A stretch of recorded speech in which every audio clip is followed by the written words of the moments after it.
সংবিধান সংশোধনের মতো জাতীয় নিরাপত্তার মতো গুরুত্বপূর্ণ প্রশ্নগুলো উচ্চকক্ষে আলোচনা হওয়া দরকার, কিন্তু উচ্চকক্ষের গঠন সংখ্যানুপাতিক অর্থাৎ মোট প্রাপ্ত ভোটের ভিত্তিতে হবে এ বিষয়ে এখনো ঐকমত্য হয়নি। বাই ইলেকশন সহ স্থানীয় সরকারের নির্বাচন হয় এবং সেই ক্ষেত্রে নির্বাচন কমিশন যদি স্বাধীন না থাকে তাহলে আবারও সেই সব নির্বাচনগুলো সবই সরকারি দলের নিয়ন্ত্রণে চলে যায়। যে মূলত সাংবিধানিক ও সংবিধিবদ্ধ প্রতিষ্ঠানের পদে নিয়োগের যে কমিটি, এই বিষয়ে আগের এনসিসির বদলে এটা নতুন প্রস্তাব, সেই প্রস্তাব নিয়ে আলোচনা হয়েছে, কিন্তু এখন পর্যন্ত আমরা বলতে পারি যে এ বিষয়ে কোনো ঐকমত্য তৈরি হয়নি।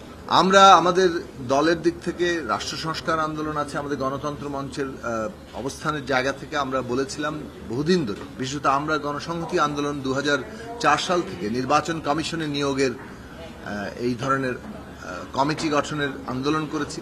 14 সালের পর থেকে সাংবিধানিক এবং সংবিধিবদ্ধ পদগুলোতে নিয়োগের ক্ষেত্রে সরকার, বিরোধী দল এবং বিচার বিভাগের প্রতিনিধিদের সমন্বয়ে একটি কমিটি কিংবা কমিশন এই নিয়োগের অথরিটি হবে। এটা আর প্রধানমন্ত্রী কিংবা নির্বাহী বিভাগের কর্তৃত্বে পুরোপুরি থাকবে না। এইরকম একটি বিষয় প্রস্তাবনা করে আমরা দীর্ঘদিন ধরে আন্দোলন করছি, কারণ আমরা অভিজ্ঞতা থেকে দেখেছি বাংলাদেশে এইভাবে সাংবিধানিক এবং সংবিধিবদ্ধ প্রতিষ্ঠানগুলো সম্পূর্ণভাবে নির্বাহী বিভাগের কর্তৃত্বে থাকার কারণে, বিশেষত নিয়োগের জায়গাটি, তারা অনুগত লোকজনকেই নিয়োগ দেন এবং তারা ওইভাবেই এই প্রতিষ্ঠানগুলোকে একটা নির্বাহী বিভাগের প্রতিষ্ঠানে পরিণত করেন। যার ফলে যেটা ধারণা করা ছিল যে নির্বাহী বিভাগের সাথে সাংবিধানিক প্রতিষ্ঠানগুলো কিছুটা চেকস অ্যান্ড ব্যালেন্স রক্ষা করবে, সেটা আর বাংলাদেশে আমরা কখনোই দেখিনি। আমরাও এখন মনে করি যে এই বিষয়ে আমাদের লড়াই অব্যাহত থাকবে। আমরা সাংবিধানিক পদে এবং বিশেষত কয়েকটি সংবিধিবদ্ধ প্রতিষ্ঠানের পদে, যেগুলোকে আমরা সাংবিধানিক প্রতিষ্ঠান হিসেবেই আবার তৈরি করতে পারি, এই সমস্ত পদে নিয়োগের ক্ষেত্রে সরকার, বিরোধী দল এবং বিচার বিভাগের প্রতিনিধিদের সমন্বয়ে একটা নিয়োগের কমিটি থাকতে হবে। না হলে বাংলাদেশে গণতান্ত্রিক যে ভারসাম্য ক্ষমতার ক্ষেত্রে সেটা তৈরি হবে না। আধুনিক রাষ্ট্র ব্যবস্থা মানে কিন্তু রাষ্ট্রের একটা কাজ হচ্ছে জনগোষ্ঠীকে ঐক্যবদ্ধ রাখা, এবং তার মধ্যে নানা দ্বন্দ্ব, পার্থক্য ইত্যাদি থাকে জনগণের মধ্যে। সেইখানে একটা তার মীমাংসা করা, তার মীমাংসা এবং করে ঐক্যবদ্ধ রাখার প্রতিষ্ঠান হচ্ছে রাষ্ট্র। রাষ্ট্র পরিচালনা করে সরকার, সে কারণে সরকার আর রাষ্ট্র কিন্তু এক নয়।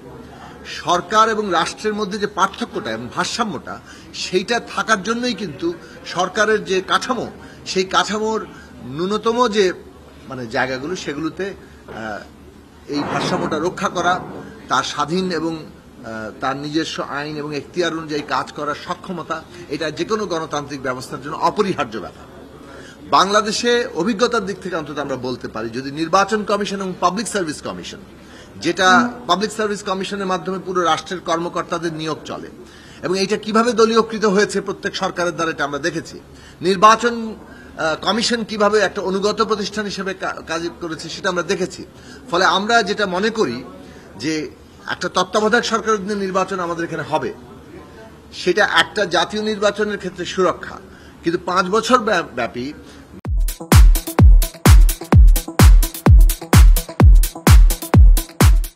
বাই ইলেকশন সহ স্থানীয় সরকারের নির্বাচন হয় এবং সেই ক্ষেত্রে নির্বাচন কমিশন যদি স্বাধীন না থাকে তাহলে আবারও সেই সব নির্বাচনগুলো সবই সরকারি দলের নিয়ন্ত্রণে চলে যায়।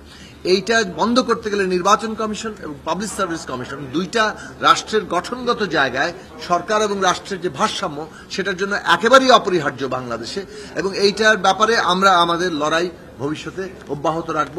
আমরা আশা করি দেশের যারা এটা দ্বিমত করেছেন, বিএনপি সহ বেশ কয়েকটি দল, আমরা তাদের কাছে আহ্বান রাখবো, জনগণের যে বৃহত্তর আকাঙ্ক্ষা, দীর্ঘদিনের যে লড়াইয়ের মধ্য দিয়ে উত্থাপিত দাবি, সেগুলোকে তারা পুনর্বিবেচনা করবেন এবং একটা ন্যূনতম ঐকমত্যের জায়গায় আমরা আসতে পারবো। আপনারা ইতিমধ্যে উচ্চকক্ষের কথা শুনেছেন। সোজা সাপটা সহজ ভাষায় বলি যে আমরা উচ্চকক্ষের সাথে একমত, অধিকাংশ দল এখানে একমত।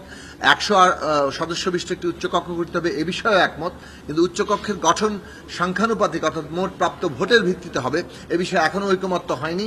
কতগুলো অপশন আছে, যে এই যদি পিআর হয় তাহলে সংবিধান সংশোধনের প্রশ্নটি সিম্পল মেজরিটিতে অর্থাৎ 51%-এর মধ্যে দিয়ে হবে, কিন্তু আরেকটা প্রস্তাব দেওয়া হয়েছে যে পিআর করলে সংবিধান সংশোধনের প্রশ্নটিকেও এখানে রাখা যাবে না, এখানে উচ্চকক্ষে সকল বিল আলোচনা হতে পারবে, কিন্তু শেষ পর্যন্ত নিম্নকক্ষই সিদ্ধান্ত নেবে। এই ধরনের বিভিন্ন প্রস্তাব আছে, কিন্তু আমরা মনে করি যে সংবিধান সংশোধনের মতো জাতীয় নিরাপত্তার মতো গুরুত্বপূর্ণ প্রশ্নগুলো উচ্চকক্ষে আলোচনা হওয়া দরকার এবং এইটা যাতে কেবলমাত্র নিম্নকক্ষের একটা মানে কি বলে যে আরেকটা মানে কাঠামো না হয়, যে নিম্নকক্ষ আর উচ্চকক্ষ একই জিনিস, তার রেপ্লিকার মতো না হয়, সে কারণে এখানে অন্ততপক্ষে সাংখ্যানুপাতিক পদ্ধতিতে অর্থাৎ প্রাপ্ত ভোটের ভিত্তিতে যদি সিলেকশন না হয় কিংবা নির্বাচন না হয় তাহলে আসলে কোনো পার্থক্যই তৈরি হয় না।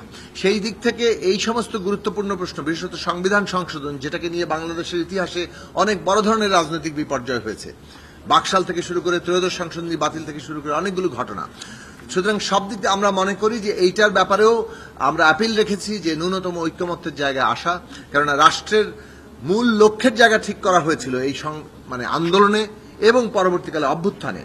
সবটার মধ্যে দিয়ে একটা জায়গায় এসেছিল যে বাংলাদেশের বিদ্যমান ক্ষমতা কাঠামোর মৌলিক এবং গুণগত সংস্কার হবে, যার মধ্যে দিয়ে ক্ষমতার ভারসাম্য এবং জবাবদিহি প্রতিষ্ঠা হবে।